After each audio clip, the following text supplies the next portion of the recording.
반갑습니다, 여러분. 예, 오늘 또 세 번째 강의, 교회 세움의 근거 칭의와 수양에 대해서 같이 나눌 텐데요. 우리 같이 기도하고 시작하도록 할까요?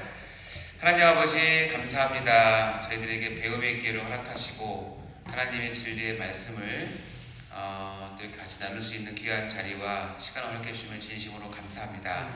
하나님께서 저희를 하나님의 말씀을 맡은 자로 부르셨는데 우리가 말씀에 대하여 최선을 다하고 힘써 배울 수 있는 마음과 용기를 허락하여 주시고, 하나님 저희들 한 사람 한 사람을 붙들어 주셔서 하나님의 때에 하나님의 곳에서 우리가 마음껏 하나님의 말씀을 가지고 쓰임받을 수 있도록 도와주시옵소서.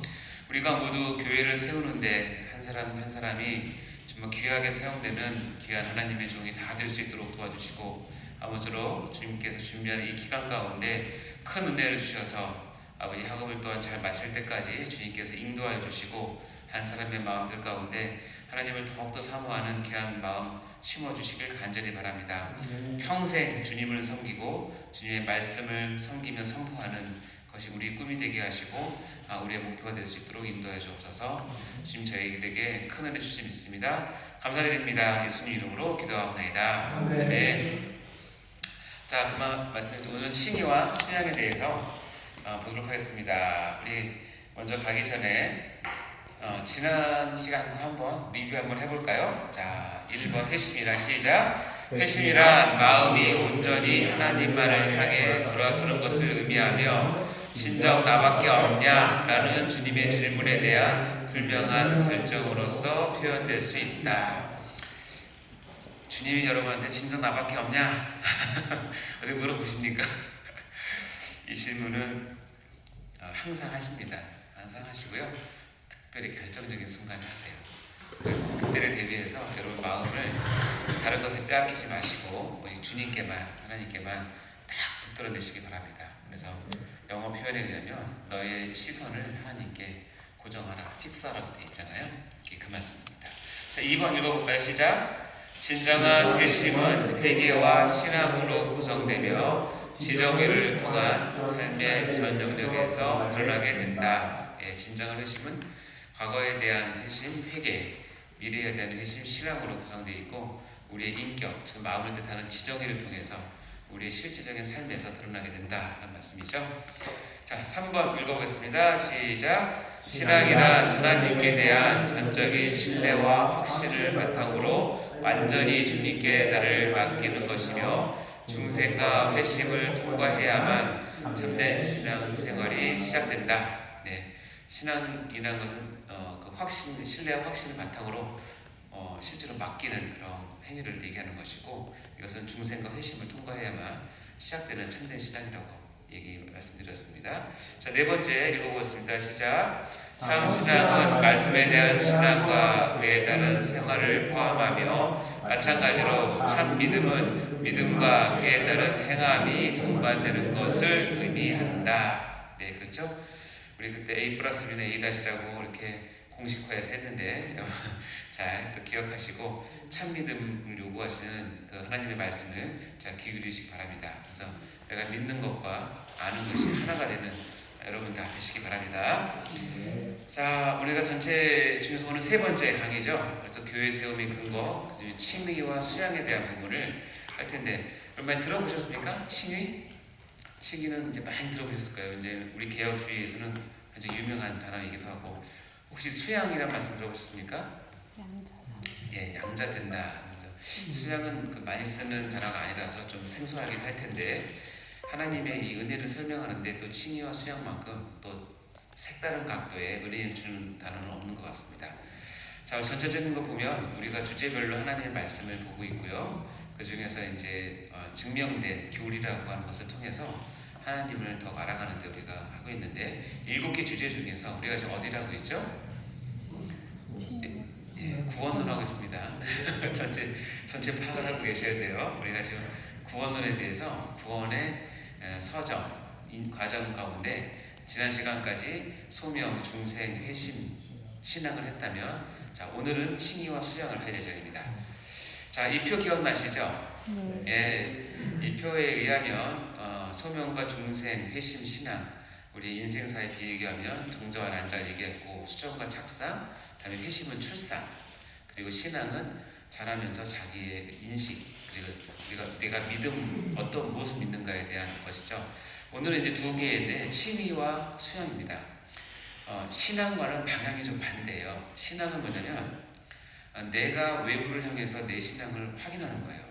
내 눈으로 하나님을 보고 내가 하나님을 믿고 그리고 확인한다면, 칭의와 수양은 완전히 반대예요. 뭐냐면 외부에서 나를 어떻게 보는지를 확인하는 거예요. 외부에서 나를 어떻게 보는지. 그래서 인생사로 따지면 이렇습니다. 내가 자라면서 내가 아들이구나, 내가 딸이구나 하는 것은 어떻게 알 수 있냐면, 자기가 확인할 방법은 없어요, 실은. 주위에서 이거 아들이네, 장군이네, 그러면 이제 아들이고, 아유 공주네, 공주네 그런 거예요.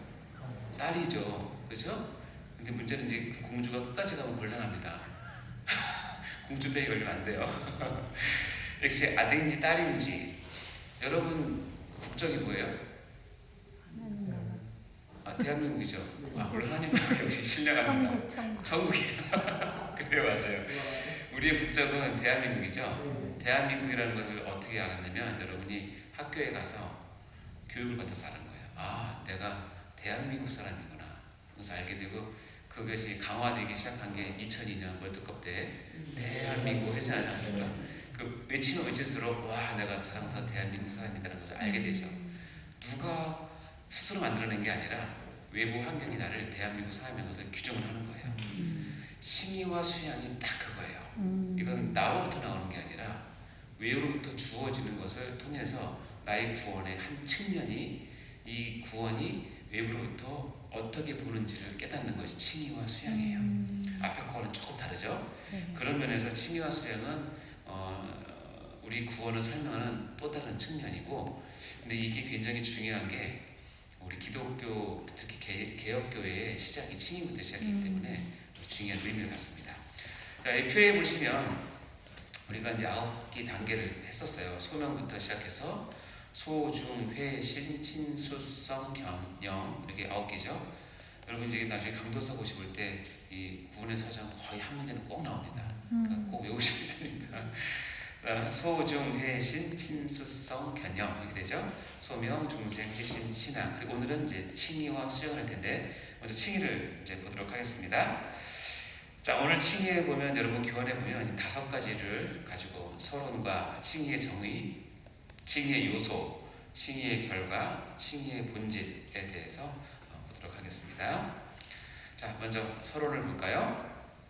금방 말씀드린 것처럼 서론에서는 칭의라고 하는 것이 있습니다. 칭의. 쉬운 말로 의롭다고 칭해주다라는 뜻이에요. 한문으로 따지면 영어로는 justification이라고 쓰기도 하고요. 금방 소개드린 것처럼 칭의는 우리 교리상에서는 구원의 꽃이라고 얘기를 합니다. 그리고 이것은 우리 개혁주의, 특히 개신교 역사의 시작을 칭의부터 했다고 해도 과언이 아닙니다. 근데 칭의를 마치 루터가 이제 이신칭의를 통해서 천주교로부터 이제 종교개혁을 하는데 가장 시발점이 된 중요한 교리이긴 한데, 그렇다고 루터가 발견한 교리는 아니에요. 칭의 자체는 이미 사도 바울이 성경 곳곳에 이 칭의에 대한 소중한 진리를 이미 몇 차례 계속 밝혔어요. 근데 이 칭의를 가지고, 물론 초대 교회에서는 당연히 이 칭의 개념, 하나님께서 의롭다고 칭해주신다는 개념이 충분히 있었고, 그것을 통해서 우리가 믿음을 지켰고, 그것을 통해서 우리가 순교할 때까지도 하나님께서 나를 칭해주셨다, 의롭다고 칭해주셨기 때문에 나의 목숨을 드리는 것도 조금도 아깝지 않은 그런 믿음의 사람들이었거든요. 근데 이게 이제 희석이 된 게 뭐냐면, 이제 중세에 들면서 한 1000년 이상 카톨릭이, 로마 카톨릭이죠. 카톨릭이 이제 기독교를 이제 하면서 의롭다고 칭하는 것이 하나님께서 칭하는 것이 아니라 교회에서 요구하는 어떤 행위, 그리고 교황이 요구하는 어떤 것, 그런 것들을 지켜냄으로써 의롭다함을 받을 수 있다라고 거짓 가르치기 시작했기 때문에 상대적으로 이 칭의에 대한 그 중요성, 그리고 이 구원의 참 진리가 점점 없어졌죠. 여러분 알겠지만 루터가 사제였지만 사제되기 전에 친구와 함께 말을 타고 가다가 비 오는 날이었나 봐요. 근데 갑자기 번개가 번쩍 쳤는데 바로 옆에 있던 그 친구가 번개에 맞아 죽었어요. 그거를 직접 목격을 했어요. 그러니까 루터는 이 하나님이 얼마나 두려운지 몰라요. 이 두려운 하나님 앞에 내가 서서 구원을 받아야 되는데 자기 자신을 아무리 봐도 내가 하나님께 의롭다고 칭함을 받고 의롭다고 해서 구원을 얻을 용기가 없는 거예요. 그래서 어떻게 했어요? 그래서 이제 내가 그럼 전적으로 하나님께 매달리자 해서 사제가 된 거라고 생각하시면 돼요. 사제가 돼서도 어떻게 하면 내가 하나님 앞에 잘 보여서 구원을 얻을 수 있을까에 대해 어떻게 보면 루터는 굉장히 이 마음이 하나님에 대해서 순수했던 사람인 것 같아요. 그러니까 어떻게 했냐면 그 당시 가르쳤던 것들 성경을 필사를 하고 밤에 잠을 앉아 기도를 하고 심지어는 성당의 그 수많은 계단을 무릎으로 기어오르고 내려가면서 무릎이 다 까지면서 피를 흘리고 그런 고행을 통해서 그리고 금식을 통해서 내가 어떻게 하면 하나님 앞에 받아들여질 수 있을까를 고민했던 사람이에요. 근데 하다 보면 내가 금식을 아주 깊이 들어갈 때 이때는 내가 받아들여진 것 같고 내가 무릎이 까지면서까지 하나님을 찾을 때는 받아들여진 것 같은데 금식이 끝나고 고행이 끝나면 또 며칠 되면 어떻게 돼요? 이 안에 있는 그 죄성이 드러나면서 또 고민이 시작된 거예요. 내가 하나님 앞에 받아들일 수 있을까? 내가 번개 맞아 죽지 않을까? 이런 고민을 하게 된 거죠. 그러다가 이제 다 알겠지만 오직 의인은 믿음으로 말미암아 살리라 하는 구절에서 이 칭의의 진리를 묻혀있던 숨겨있던 신앙의 진리를 다시 깨달은 거예요. 그래서 구원은 하나님께 의롭다 칭함받는 것은 우리로부터 나오는 것이 아니다. 하나님께서 의롭다고 칭해 주시는 것에서 시작된다는 것을 가지고 이제 종교개혁이 시작이 됐고 그래서 개신교 역사에 시작이 된 거죠. 그래서 이 칭의는 우리 개혁주의 교회에서는 반드시 알고 있어야 될 개념이에요. 그러나 이제 여러분 오해하지 말 것은 뭐냐면 칭의가 구원 전체를 뜻하는 건 아니에요. 다시 얘기지만 구원이라고 하는 이 9가지 과정 전체가 아우러져서 하모니가 돼서 어떤 완벽한 집합체가 됐을 때 하나님께서 원하시는 구원을 우리가 누릴 수 있는 것처럼 그 중에서 칭의는 아주 금과 같은 아주 보석과 같은 것임에 틀림없지만 그 하나가 딱 우리 구원을 설명할 수는 없어요. 이건 반드시 아셔야 돼요. 그러나 우리가 칭의를 모르면 특별히 개혁주의 이 교회에서는 이 신앙에서는 칭의를 모르면 구원이 설명이 안 돼요. 그랬더니 이것은 중요한 내용이겠죠. 자, 여기서 한 개 더 나간다면 우리가 구원의 용어를 정리할 때 하나님은 시간에 구애받지 않으시잖아요. 하나님은 구원은 하나라고 생각하시면 돼요. 그러나 우리 인간의 입장에서는 아까 전에 배웠지만 과거적 구원이 있고 현재적 구원이 있고 미래적 구원이 있어요. 내가 예전에 과거에 구원을 받았다 이 말도 맞고 내가 지금 구원을 받아가고 있다 이 말도 맞고 내가 죽어서 구원을 받을 거야 라는 말도 맞아요. 우리는 시간과 공간에 제한받기 때문에 구원의 그 형태를 과거로, 현재로, 미래로 나눠서 생각을 할 수밖에 없고 그렇게 적용할 수밖에 없어요. 그러나 하나님은 통이에요. 하나님 앞에서 모두가 다 살아있고 현재이기 때문에 하나님 한 구원이죠. 그래서 이제 과거적, 현재적, 미래적 구원을 우리가 설명을 하지만 그것은 하나님의 한 구원을 설명하는 것이듯 여기 그 교환해 보시면 구원의 용어에는 구원의 신분을 강조하는 용어가 있고 구원의 수준을 강조하는 용어가 있어요. 무슨 얘기겠죠? 그래서 구원의 신분을 강조하는 용어의 대표적인 것은 우리가 처음 배웠던 중생이에요. 거듭 태어났다. 죽었는데 살아났다.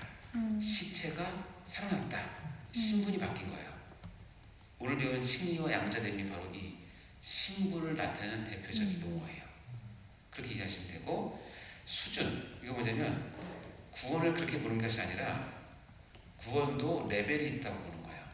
아주 첫 출발부터 시작해서 그리스도의 장성한 분량까지 구원을 누리는 게 다른데 이것을 표현하는 건 뭐냐면 회심, 신앙, 우리 다음 시간에 배울 성화가 바로 이런 거예요. 그래서 내가 지금 칭의를 또는 양자를 배우는 거는 구원에 대한 부분 중에서 신분을 더 배우는구나 하고 생각하시면 되는 거예요. 그래서 구원을 또 이렇게 하겠어요. 구원은 어디로부터의 구원과 무엇을 향한 구원이 있다고 보시면 돼요.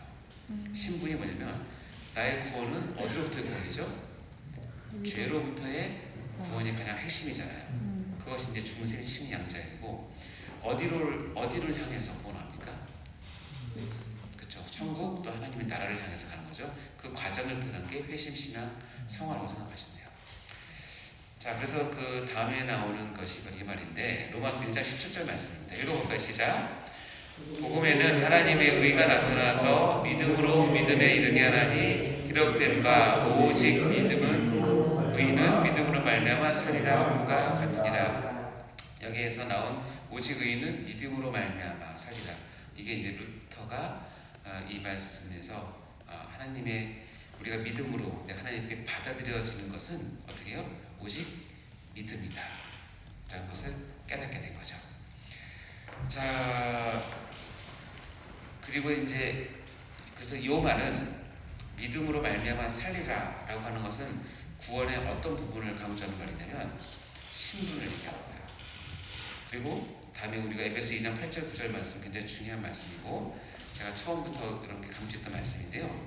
읽어보겠습니다. 시작. 너희는 그 은혜에 의하여 믿음으로 말미암아 구원을 받았으니 이것은 너희에게서 난 것이 아니요 하나님의 선물이라. 행위에서 난 것이 아니니 이는 누구든지 자랑하지 못하게 함이라 합니다.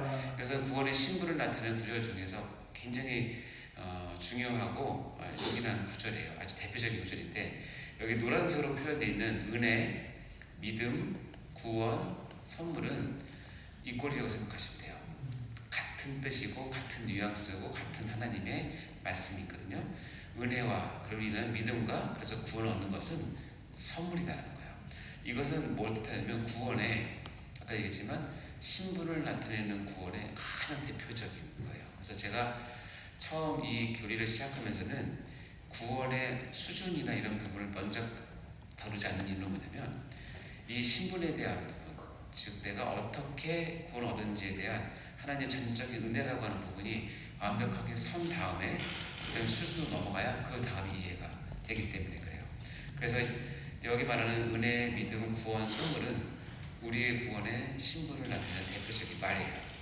자, 이것까지는 우리가 이제 늘 보았던 말씀인데 여러분이 마태복음 11장 12절에 보면 이 말씀도 아실 거예요. 자, 읽어볼까요? 시작. 세례 요한의 때부터 지금까지 천국은 침노를 당하나니 자는 빼앗느니라. 천국은 침노를 당한대요. 만약에 우리가 구원이 신분만 있다면 정확히 얘기하면 천국은 우리에게 주어진다라고 해야 정확한 표현이에요. 그렇죠? 신분만 있다면 내가 믿었어, 내가 신분이 바뀌었어, 그리고 내가 자동적으로 천국을 부여받아 이렇게 끝나면 모든 게 끝나는데 여기는 어떻게 해요? 천국은 침노가 오히려 거꾸로 됐어요. 내가 수동이 돼야 되는데 여기는 천국이 수동이 돼버렸어요. 그러면 능동은 누구냐면 내가 천국 침노에 가는 거예요. 근데 이거를 좀 과하게 오바를 하면 내가 어떤 행위나 어떤 일이나 어떤 열심을 가지고 천노를 빼앗아서 내가 취한다 이런 의미보다는 여기서 어떤 의미냐면 천국이라고 하는 것은 구원 얻은 사람들이 수준에 따라서 누리는 정도가 다르다고 생각하시면 당황하셔요. 이게 그런 의미인 거예요. 그러니까 천국이 있어요. 이것은 나에게 이미 주어졌어요. 하나님 은혜 가운데 하나님께서 이미 약속해서 주어졌어요. 그러나 저 천국을 향해서 내가 믿음을 가지고 그것을 얼마나 내가 가려고 노력하느냐에 따라서 이 땅에서 누리는 천국의 정도는 다르고 그래서 그것을 누리는 하나님의 일도 다르고 하나님의 쓰임도 다르고 더 나아가서 요한계시록에 보면 천국에서 누리는 상급도 달라요. 그것까지 다 세세하게 우리 다 설명할 수 없지만 천국은 나에게 이미 주어진 것이지만 수동적으로 나는 또한 천국을 향해서 나의 모든 전심을 향해서 들어가야 돼요. 힘을 다해서 들어가야 돼요. 이게 천국을 침노가 당한다 표현하는 거예요. 이것은 이제 금방 말씀드린 것처럼 우리 구원의 수준을 뜻한다고 생각하시면 돼요. 또 대표적인 말이 있죠. 빌립보서 2장 12절 말씀인데 읽어볼까요? 시작. 그러므로 나의 사랑하는 자들아 너희가 나 있을 때뿐 아니라 더 더욱 지금 나 없을 때에도 항상 걱정하여 두렵고 떨림으로 너희 구원을 이루라. 자, 앞에 배웠던 우리가 그 은혜로 말미암아 구원을 얻고 하는 선물 이런 이렇게 있다가 여기 보면 항상 복종하고 두렵게 떨림으로 너희 구원을 이루라. 이걸 또 오해를 해서 우리가 받은 구원이 아직 불완전하고 부족하기 때문에 나머지 2%는 내가 채우자 이런 뜻으로 해석하면 절대 안 돼요. 이건 교리적으로 맞지 않고 진리에 맞지 않는 거예요. 그러면 이거를 또 어떻게 해석하냐? 똑같아요. 이 부분은 나의 구원을 어떻게 해요? 수준 차원에서 생각을 하시면 돼요. 항상 복종하고 두렵고 떨림으로 나의 구원을 이루어가면서 그 구원을 누리는 것을 얘기하는 거예요. 그리고 그렇게 하는 것이 마땅하다는 거예요. 그러면서 이렇게 할 수 있는 것은 거꾸로 얘기하면 신분이 이미 하나님께 구원받기로 예정되어 있고 확정된 사람만이 두렵고 떨림으로 너희 구원을 이루어갈 수 있는 자격이 되는 거라고 생각하시면 돼요. 그러니까 두 가지를 생각하시는 거예요. 내가 신분적으로 구원을 받았음을 확신한과 동시에 확신을 받은 사람은 오히려 더 적극적으로 액티브하게 천국을 향해서 구원을 이루는 것을 향해서 매진할 것을 얘기하는 거예요. 이것이 구원을 바라보는 두 측면이라고 생각하시면 돼요. 이 두 가지가 반드시 같이 있을 것을 성경은 이야기하고 있는 거예요. 한쪽이 치우치시면 안 돼요. 자, 그러면 이걸 볼까요? 출애굽기 14장 13절에 읽어보겠습니다. 시작. 모세가 백성에게 이르되 너희는 두려워하지 말고 가만히 서서 여호와께서 오늘 너희를 위하여 행하시는 구원을 보라. 너희가 오늘 본 애굽 사람을 영원히 다시 보지 아니하리라. 이렇게 돼 있죠. 이 장면은 어디서 나온 장면인지 아셔요? 네. 어디서 나왔어요? 홍해 사건 기억나시죠? 네. 모세가 이제 백성들이 너무 두려워하는 거예요. 뒤에서 군대가 쫓아오고 앞에는 아주 깊은 홍해 가라 있는데 이제 모세가 백성에게 너희는 두려워하지 말고 뭐해서 가만히 서서 여호와께서 오늘 너희를 위해서 행하시는 구원을 보라. 자, 이거는 하나님께서 구원을 이루시는데 전적으로 하나님께서 하실 것을 선언하시는 거죠. 네, 이거예요. 전적으로 하나님께서 100% 하시는 거예요. 이럴 때 우리가 해야 될 일은 뭐냐면 가만히 믿음으로 서야 돼요. 서서 보면 돼요. 여기서 하나님께서 홍해물을 가르시는데 내가 좀 돕겠다고 바켓 들고 가서 홍해물을 기르면 그게 무슨 도움이 되겠어요? 하나님이 거추장스럽다 그러지 않겠어요? 하나님께서는 하나님의 구원을 이루시는 거에 있어서 이렇게 100% 하나님께서 하실 일은 하나님께서만 하신다는 거예요. 아무의 도움도 필요 없고 우리의 도움도 하나도 필요 없다는 거예요. 그러니까 홍해 가를 때 옆에서 바켓으로 물 깃는 그런 행위는 우리가 하지 않아야겠죠. 그러나 갈라놓은 홍해 그리고 아스팔트로 된 홍해 거기를 걷는 거는 여러분 발로 건너셔야 돼요. 그것까지 앉아가지고 하시면 하나님도 힘들어하세요.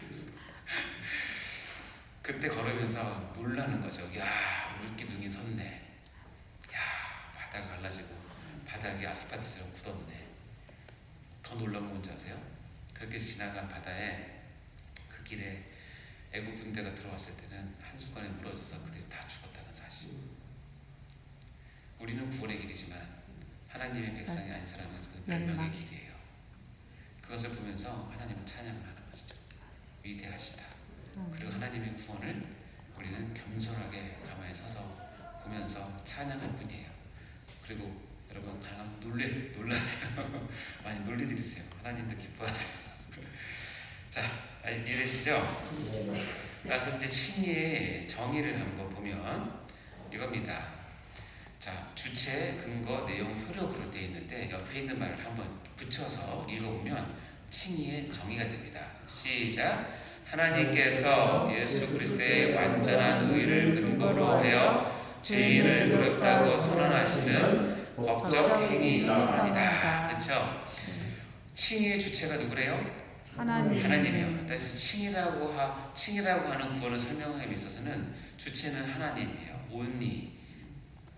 우리는 전혀 안 들어가는 거예요. 우리는 칭의의 대상자일 뿐이에요. 근거는 뭐냐면 왜 그렇게 하시냐? 예수 그리스도의 완전한 의를 근거로 해서 하신다는 거예요.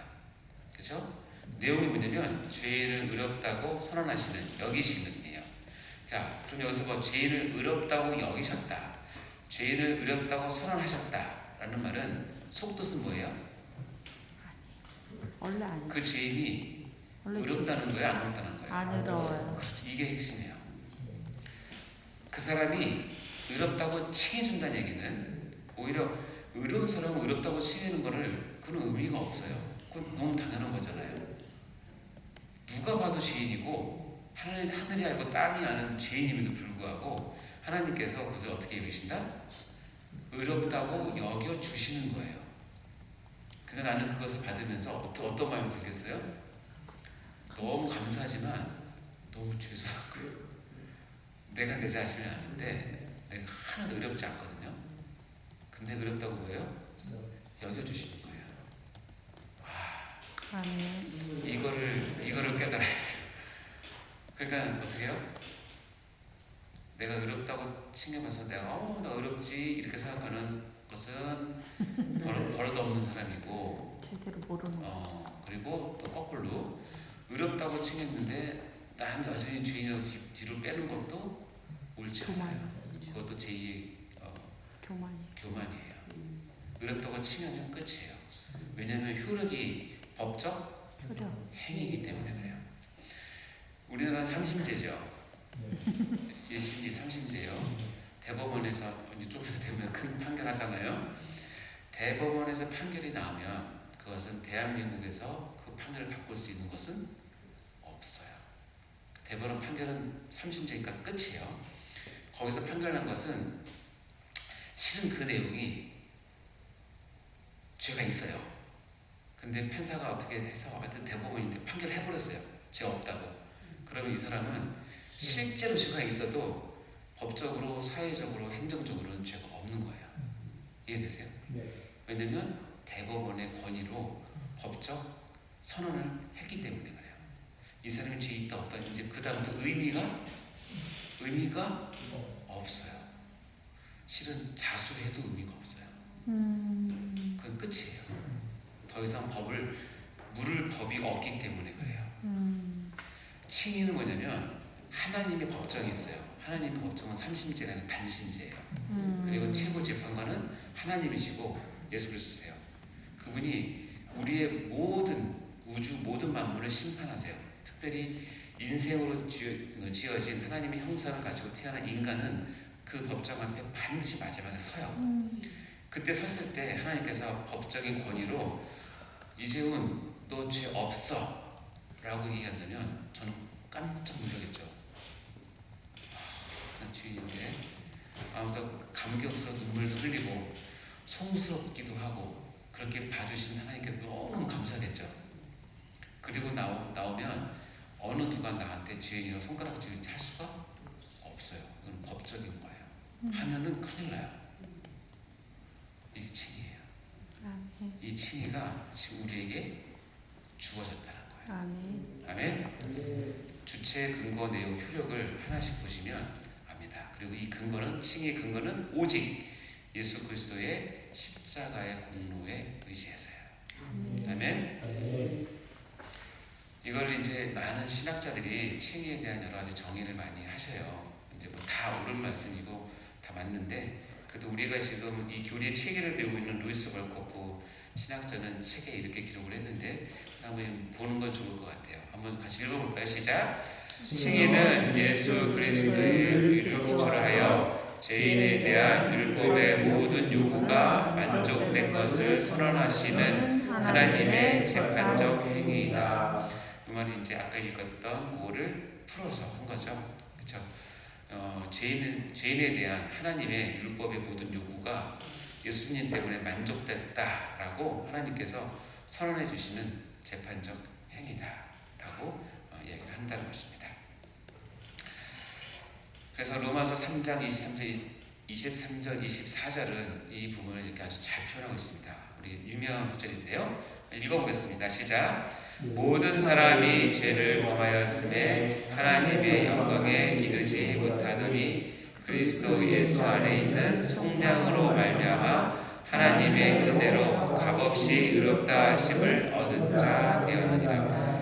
이 구절이 금방 일단 칭의의 모든 정의가 다 들어가 있는 거예요. 모든 사람이 죄를 범했어요. 한 사람도 예외 없이 태어나면서부터 죄를 뒤집어 쓰고 태어나고, 우리가 전에 배웠지만 죄 가운데 뒤주 속에 태어난 있는 사람처럼 죄를 뒤집어 쓰고 태어나서 하나님의 영광에 이르지 못하는 운명에 처해 있었는데, 어떤 은혜인지 모르겠지만 예수 그리스도께서 예정되신 한 사람을 위해서, 그 사람을 위해서 속량, 자기의 피와 자기의 살을 찢으심으로 나의 죄값을 대신 치러주심으로 속량하셨고, 그래서 이것이 하나님의 은혜라고 얘기하는 것이고, 그래서 값없이 의롭다 하심을 얻은 것, 값없이 칭의를 얻었다, 것이 로마서 3장의 주제입니다. 그것 때문에 우리가 은혜를 얻고 구원을 얻는다는 것입니다. 자, 잠시 쉬고 두 번째 강의 듣도록 하겠습니다.